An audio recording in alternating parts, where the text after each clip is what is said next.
instalment. We're looking at the Morpheus here. We're looking at the effects section today, and we're going to hear a couple of the effects that can be produced.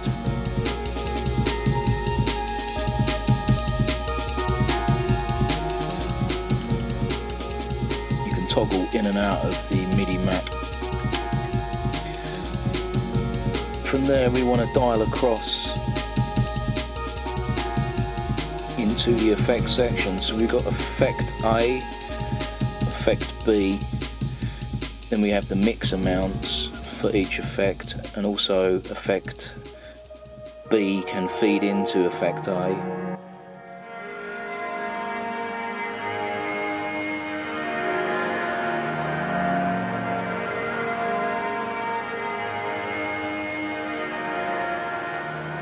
So let's have a look at effects section A. So A and B have a discrete effect for each section. Very simple. If you wanted to BPM sync your delays, then just use a BPM. This is milliseconds, so you want to do a calculation in milliseconds for your BPM and divisions of that. So, but again, this can be changed in real time, and you can get some different effects by doing so. So you can see we can toggle from top to bottom there. It's now cursor is flashing on the delay itself, and now when we use the dial to select left and right, we choose a different effect. Pretty versatile there. You can hear in the background now the effect that was used is like an infinite reverb. So we're listening to the reverb in conjunction with some delays.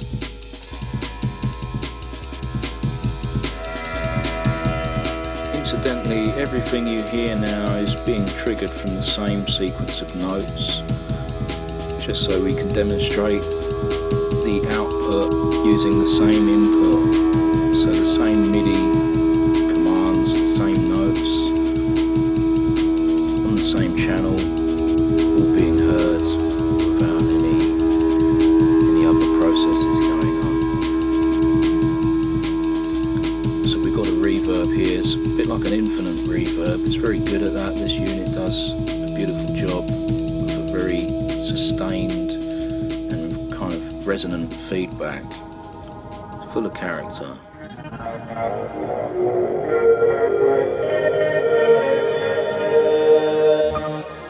So basic controls on the delay, however, they can be used in real time. When we switch effects, there will be a small pause or delay, but still you can effectively change the effect while the unit's playing, at least in between the notes, to get different effects.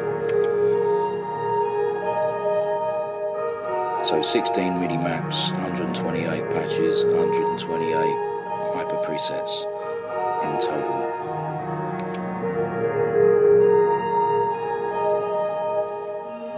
There are different effects available for slot B, fuzz being one of them here.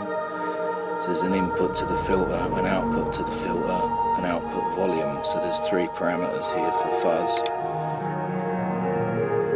So on cross delay setting, we have settings for both right, left and feedback. So basically once we've set up our delay times, we can obviously control that with the feedback on the main knob there. We can dial out a nice feedback long and then cut that short. It definitely adds character to the sound.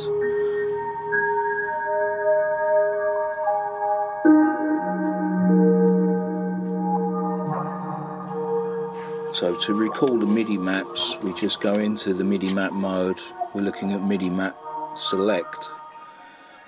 We'll button down into the chooser and any one of 16 and the other 16 on the card can be recalled. If you make any changes to the map, then you probably want to dial across to save your map.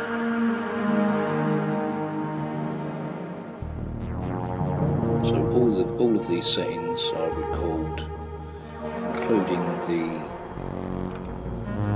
channel settings for each program, which is loaded by default for 1 to 16. Within this demo, we've just heard one sound at a time, so we know what we're listening to. Just one Morpheus, a few sounds there, a very basic sequence, and all the effects built in from the machine.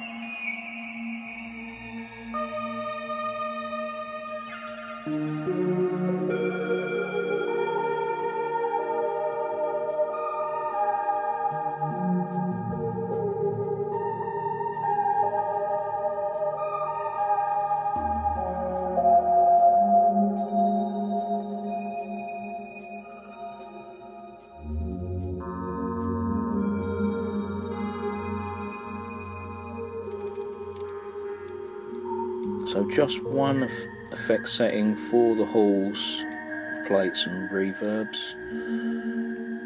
It's very easy to use in a live fashion. We can dial up that decay time to maximum and ease it off and mute it all together. You can mute it all together using the effect amount. So a wide palette of sounds from quite a basic effects unit, but at the same time quite powerful. So two effects which can be mixed together. Quite a number of effects there to choose from, and all the settings from very minimal to almost an infinite delay, feedback, control. So you can feed any patch and tone into this and get this deep space expanse opening up. So the favourite for me within the effects section for real-time control manually is definitely the feedback on the delay setting. You can use that while you're recording a second take. If you use two different effects within two different takes and then combine them together, you can get some interesting results. So, quite a plethora of things, and all real-time controllable as well. Once they've been selected, we can use this delay time, and you can get quite nifty with this knob and get a nice extended echo, and then a mute of the echo when we come down using the knob there. So there's also a feedback level, which is one of the better ones to control that delay. Very hands-on control as well. You can flick that delay for the delay setting feedback and control it in real time, so you can get that kind of dancehall effect.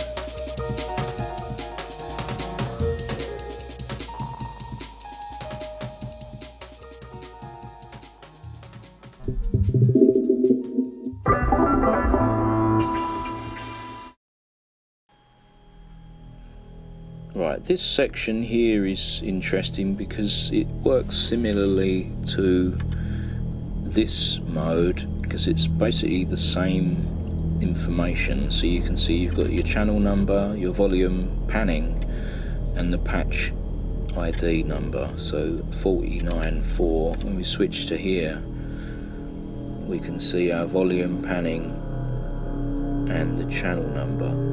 We know we're on channel 1.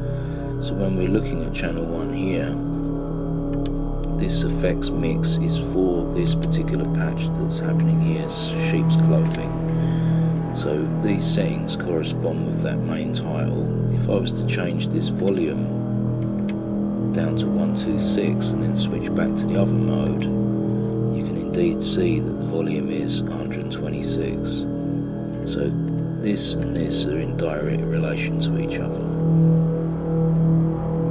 handy to know because that information is stored in the MIDI map. Here in the MIDI map we can enable messages on any individual channel. We can have program change messages either on or off for each individual channel, as well as bank select, the volume control that enables or disables the use of volume. I think volume is done on controller 7, so controller 7 volume. Pan control also, it's normally done on CC controller 10 for pan, pan 10, not the shampoo. So mod wheel and pitch wheel. So mod wheel will be on your controllers here, A, B, C, D, key pressure, mono pressure, pitch wheel. So after touch amounts, whether those are reactive for each individual channel. So the matrix here to control your MIDI enables per channel. So we can disable or enable any of the controllers via MIDI which are coming into the unit on any given channel. You can also change the bank select number. This is to do with program change for any of the 16 channels. So at the moment bank select is on 0, we can change it to 1, but that doesn't affect channel 2. Individual program change map. There are 4 maps per MIDI map. You can also change that program change map off. What this means is within a program change map there are program change numbers, and each program change, for instance if it is sent to channel 1, program change 10, it will switch this program to number 10 on bank 0. So if you wanted to modify the number without changing your sequencer, then you could, for instance, if you have a program change coming in for number 10, you could actually get the module within the program change map. So we have program change map 1 selected. So we go into master mode to access the program change map, and we can see the program change map in front of us. So there is our choice of 1 to 4. So you can see it's very simple. Program change 0 corresponds with program change 0, and at the moment those are default. So each of the 127 program change inputs results in the same number. Now for instance, if we wanted to change the incoming program change from 0, but we didn't want to change the sequencer, we're just changing the Morpheus to control, then basically we would dial this number to any number that we'd want. So now an incoming program change of 0 will result in this particular patch being loaded. So this simplifies program change because we can choose, as you can see, this is set to 53 bank 2 and so on. This is on the card now, 127.4, so it's hyper preset 127 on bank 4. So there you go, one program change coming in, and we can recall any of the presets or hyper presets within the Morpheus. So lovely implementation.